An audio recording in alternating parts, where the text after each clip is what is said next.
안녕하세요. 음악데이자비 채널의 프로듀서 서한입니다.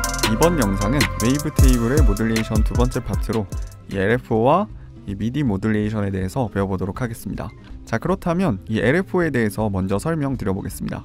이 LFO는 이름 그대로 로우 프리퀀시 오실레이터의 약자로 저주파 발증입니다. 그래서 이 사람이 들을 수 없는 굉장히 저음역대를 출력해주는 오실레이터죠. 그래서 이 LFO는 사운드를 출력하지 않고 이 오실레이터 안에 이런 파형들만을 이용해서 모듈레이션 해주는 용도로 사용이 됩니다.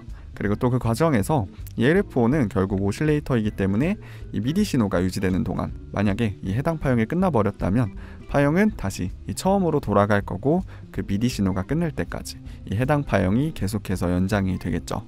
즉 이 반복적인 효과의 모듈레이션을 해줄 수 있는 장치입니다.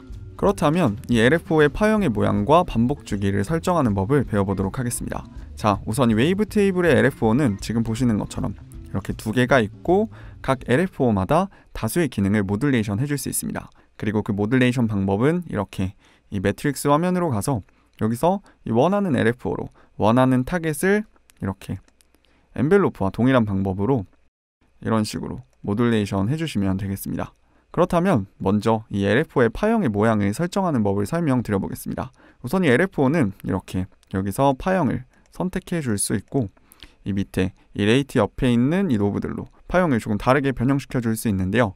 우선 이 어마운트는 지금 보시는 것처럼 이렇게 변조량을 조절해 줄 수 있습니다. 예로 이렇게 이 값이 낮아질수록 지금 보시는 것처럼 이 편차가 작아지기 때문에 당연히 모듈레이션 효과가 더 약하게 일어납니다. 그리고 옆에 이 LFO 쉐입은 이 LFO의 파형의 모양을 수정해 주는데요. 여기 있는 이 각 파형들마다 수정되는 것이 전부 다릅니다. 우선 이 사인 웨이브와 이 소투스 웨이브 같은 경우는 이렇게 이 경사를 늘려주거나 줄여줄 수 있습니다. 이런 식으로요. 그리고 이 트라이앵글 웨이브 같은 경우는 이렇게 이 트라이앵글 웨이브를 기준으로 좌우가 대칭이 되는 이 소투스 파형들로 변경해 줄 수 있습니다. 그리고 이 스퀘어 웨이브 같은 경우는 이 정말 간단하게 이 펄스 폭, 이 좌우 폭을 이렇게 조절을 해줍니다. 이런 식으로요. 그리고 마지막으로 이 랜덤 파형에서는 이 각 구간들이 전부 제각각의 값을 적용받아서 변경이 됩니다. 그리고 마지막으로 이 LFO 오프셋 기능은 이렇게 이 LFO의 시작 부분을 바꿔줄 수 있습니다. 이런 식으로요. 그리고 위로 가면 이 LFO 어택이라는 기능이 있는데요. 이 LFO의 모듈레이션 효과를 점점 강하게 만들어줄 수 있는 기능으로 이렇게 지금 보시는 것처럼 이렇게 이 LFO의 모듈레이션이 최대 강세로 가는 데까지 걸리는 시간을 이런 식으로 조절을 해줄 수 있는 장치입니다. 자, 그렇다면 이제 이 LFO를 얼마나 빠르게 반복할지를 설정해 줘야겠죠. 바로 여기 있는 제가 중간에 조절했었던 이 레이트를 통해서 조절해 줄 수 있는데요. 이렇게 파형이 촘촘해질수록 당연히 더 빠르게 반복되는 사운드를 만들어 주겠죠. 그리고 이 위로 가면 방금처럼 제가 조절했던 것처럼 헤르츠 단위로 조절할지 아니면 이렇게 이 박자 단위로 조절해 줄지 선택을 해줄 수 있습니다. 그리고 옆에 보시면 이 LFO 리트리거 모드가 있는데요. 지금처럼 이 리트리거 모드가 켜져 있다면 무조건 노트가 바뀔 때마다 이 LFO의 시작 부분부터 다시 모듈레이션 됩니다. 하지만 이렇게 이 리트리거 모드가 꺼져 있다면 이전 노트가 끝났었던 LFO의 위치에서 다음 노트가 이어서 모듈레이션이 됩니다. 예로 이전 노트가 LFO의 한 이 정도 부분까지 모듈레이션이 되고 끝났었다면 다음 노트는 이 부분부터 이어서 모듈레이션이 된다는 얘기입니다. 그래서 이 리트리거 모드를 끄게 되면 계속해서 노트가 바뀔 때마다 사운드가 변하게 됩니다. 자, 그렇다면 이제 이 파형을 다루는 법을 알았으니 직접 모듈레이션을 해봐야겠죠. 하지만 역시 앞에서 말씀드린 것처럼 이 엔벨로프와 모양과 방식만 다를 뿐 이 매트릭스를 이용한 모듈레이션 방식은 동일합니다. 예로 현재 이 1번 LFO의 파형으로 이 게인을 모듈레이션 해줄 거라면 이렇게 이 게인을 클릭해서 이 세로열에 타겟으로 추가를 해주고 이 1번 LFO와 만나는 접점을 조절해 주시면 되겠죠. 그리고 이때 예로 이렇게 값을 양수로 줬다면 이 오실레이터의 파형이 커질 때 게인이 커지고 작아질 때 당연히 게인도 작아지겠죠. 그런데 반대로 지금 이 값을 음수로 준다면 당연히 이 엔벨로프 때처럼 이렇게 이 LFO 파형에서 상행하는 부분에서 오히려 게인이 감소하고 하행할 때 커질 겁니다. 자, 그런데 이 지금까지 보셨던 것처럼 굉장히 이 엔벨로프와 비슷한 성향을 가지고 있어서 이 어떤 상황에서 어떤 기능으로 모듈레이션 해줘야 할지 조금 난해하실 수 있습니다. 그래서 저희 개인적인 팁을 하나 드리면 이 엔벨로프는 노트가 끝날 때까지 한 번만 반복이 되고 이 LFO 같은 경우는 노트 안에서 몇 번이고 반복이 되죠.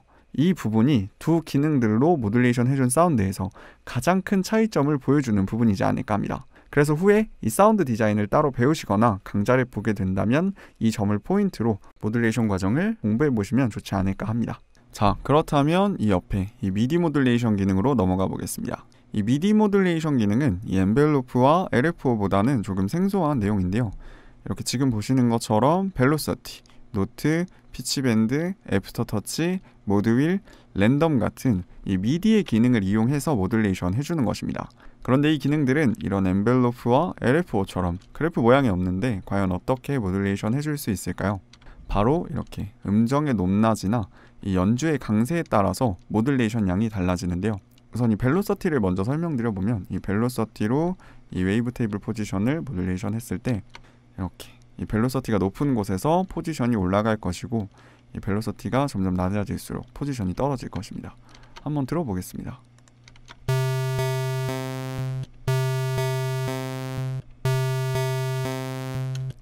이런 식으로요.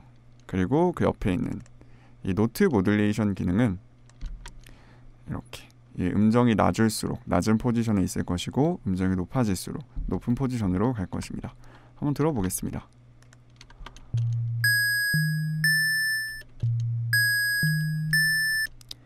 이런 식으로요. 그리고 제가 지금 이 모듈레이션 값을 전부 양수로 줬었는데 당연히 이 음수로 값을 줬었다면 전부 다 반대로 작용이 됐겠죠.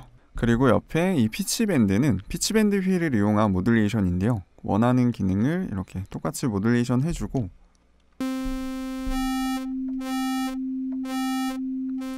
이 피치밴드 휠을 이용해서 그 값을 조절해 줄 수 있습니다. 저는 현재 이 키보드에 있는 피치밴드 휠로 조절하는 것입니다. 이런 식으로요. 그리고 그 옆에 있는 이 애프터터치 같은 경우는 이 키보드의 압력을 이용한 모듈레이션인데요. 건반을 누른 상태에서 후에 압력을 주어서 그 압력의 세기로 모듈레이션 양을 조절해주는 기능입니다. 그 다음 옆에 있는 기능은 모드윌 기능으로 이 모드윌도 피치밴드와 마찬가지로 원하는 타겟을 지금처럼 모듈레이션 해주고 이 휠을 이용해서 똑같이 그 변조량을 조절해 줄 수 있습니다. 저는 마찬가지로 키보드에 있는 휠을 사용하고 있습니다. 그리고 마지막으로 이 옆에 있는 랜덤 같은 경우는 이름 그대로 미디 신호가 바뀔 때마다 이렇게 계속해서 랜덤한 값으로 모듈레이션 해줍니다. 그리고 마지막으로 이 밑에 이 글로벌 타임과 글로벌 어마운트가 있는데요. 이 글로벌 타임은 타겟들이 모듈레이션 되는 시간을 조절해줍니다. 이렇게 음수 값은 모듈레이션 속도를 더 빨라지게, 양수 값은 더 느려지게 만들어주죠. 지금 이 앰프 엔벨로프로 이 웨이브 포지션을 모듈레이션 해줬는데요. 이렇게 지금 보시면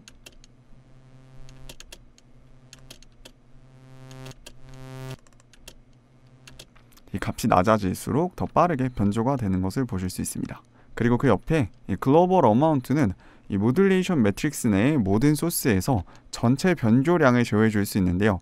값이 낮아질수록 변조량의 영향력이 줄어들고 당연히 높을수록 영향력이 더 커지겠죠. 이 값이 커질수록 더 많은 변조가 일어난다는 얘기입니다. 자, 이렇게 이번 강좌를 끝으로 이 웨이브 테이블의 전체적인 UI 설명이 끝이 났습니다.